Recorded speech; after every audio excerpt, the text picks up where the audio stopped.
our job is to be like, okay, how can we, strategically and realistically turn this into something that will maybe, go viral in a sense for you? Yeah. Like, how can we work the region? Right.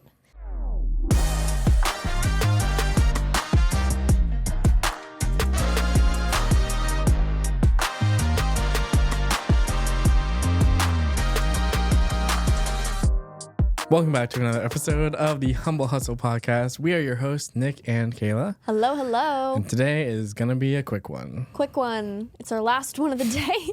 Yes. But so then we can go home. It's also an interesting topic that is not new, but very prevalent still in social media, and that is going viral.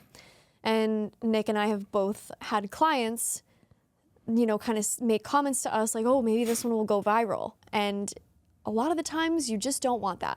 And that's what we're going to talk about today is, is going viral really good for your business? And the bottom line is it's not always good to go viral.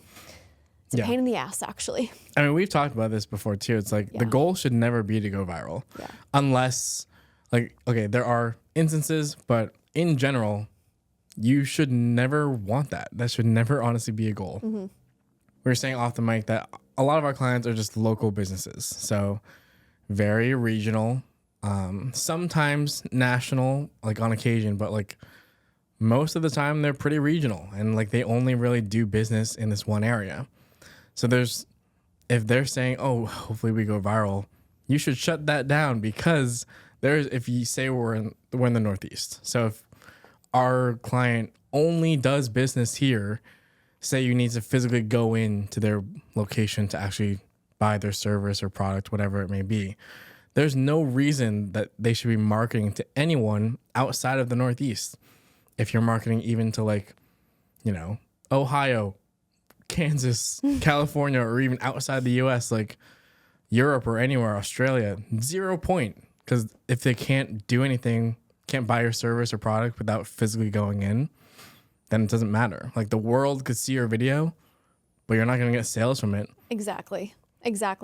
And this has happened to me before on TikTok. I've had a couple videos go viral, and a lot of the times when people go viral, it's for a one-off video that they created that unintentionally got a lot of traction. And when you go viral, people who follow you and like your video and comment on your video, they want to see that specific content and that content only. Yeah, they will come to expect that from anything else, it's not going to get as much views, hits, likes, engagement, anything, because you are now known for that one thing. And that's how a lot of influencers and people gain, fame, because they take that and they run with it and they just stick lean to into it, yeah. Which is great. But for the kinds of clients that we're working with, that's not what we're going for. And even you personally, you said, you went viral for your dog on TikTok. You're not going to become famous just, I'm going to lean into it. Going to make dog videos every day now. Yeah, my dog lives with my parents and I don't live there anymore. So it's just not going to work. And I also had a video go viral where I talked about our house hunting process. And it's honestly annoying because it still gets comments to this day. I still get follows from it. And I've just stopped responding to the comments because I'm like, this is annoying. It's too much. I honestly don't know how people do it going viral. So for our types of clients, we are creating content for them that should be tailored towards their very specific audience. We should not be trying to cater to everyone in the world. We are creating content for their specific audience that is going to, like you said, go into their establishment, buy their service, buy their products. And if they don't have something online that they can buy, that anyone from around the world can buy, there's just no point. Yeah. Literally. That is the exception. If you're able to, buy the product, service, whatever online and you don't have to be in that area to do it, then sure. Going viral could work for you because if you can sell it to anyone in the world, then the whole world is your target audience. Mm-hmm. Fair. If you're one of those few businesses that can do that. Yep. Great. But it's not most people. Right.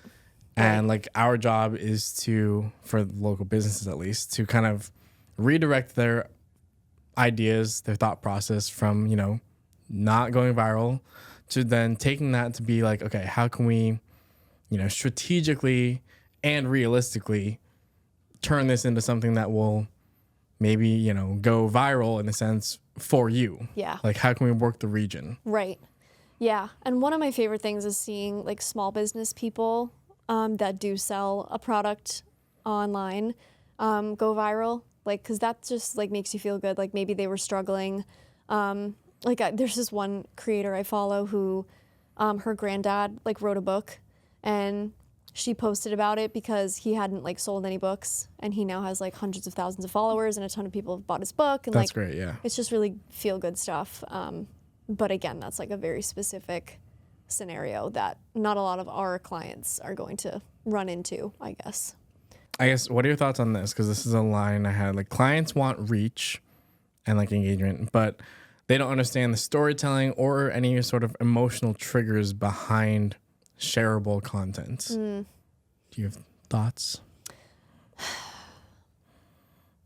That's a tough one because I was gonna say, I feel like Alex. Gotcha.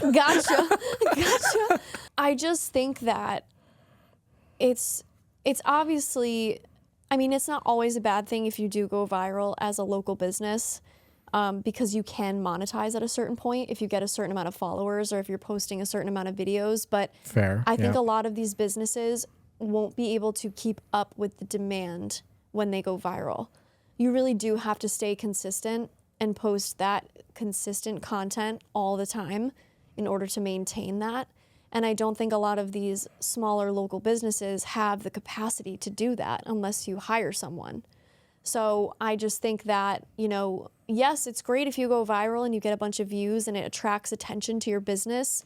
It's not, as long as it's not for a bad thing, like you yelling at a customer or something. Exactly. That would be bad. But like, I don't think that it's attainable and maintainable for a lot of these businesses. It's a lot of work. People don't realize how much work. Like, you can make fun of influencers all you want, but they do work hard. They're always on their phones. They're always creating content. It is an all day, every day thing. You're responding to comments, you're taking messages, you're responding to people, and I just don't think a lot of people can keep up with that.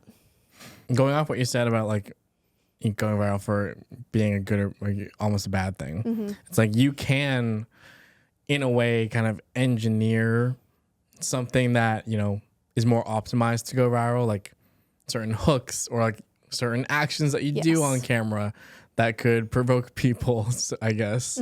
So yes, you could attempt to engineer something and put it together, but it's still not a guarantee. Right. And there are tactics, I will say, that you can use from the type of video that goes viral. For example, like you have to have a good hook at the beginning of your videos. You have to have a call to action.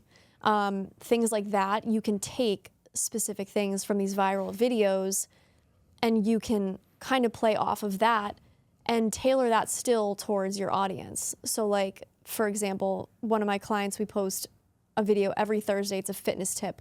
And what we started doing the last probably year or so is we have a hook at the beginning before the theme song kind of kicks in and before we have our quick 3-second intro to really hook people and get them to stay to watch the full video. And now those videos are not necessarily getting a ton of like leads or money, but it's keeping them consistent and positioning them as an expert in their field.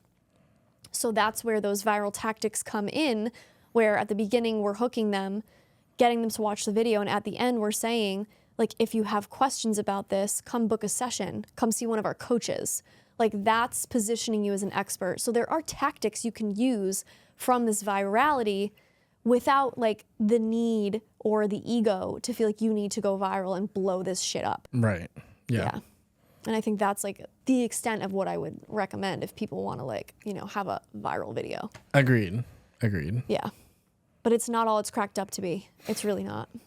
No, yeah. I mean, I don't think on my personal account or like business account I've ever gone viral. I've technically You guys did gone viral on the wedding, on my wedding stuff, but which that can translate. That one can, because we could shoot anywhere. Yeah. And I had someone reach out to me. They filled out my contact form on my website because they saw a wedding video I posted on my TikTok page.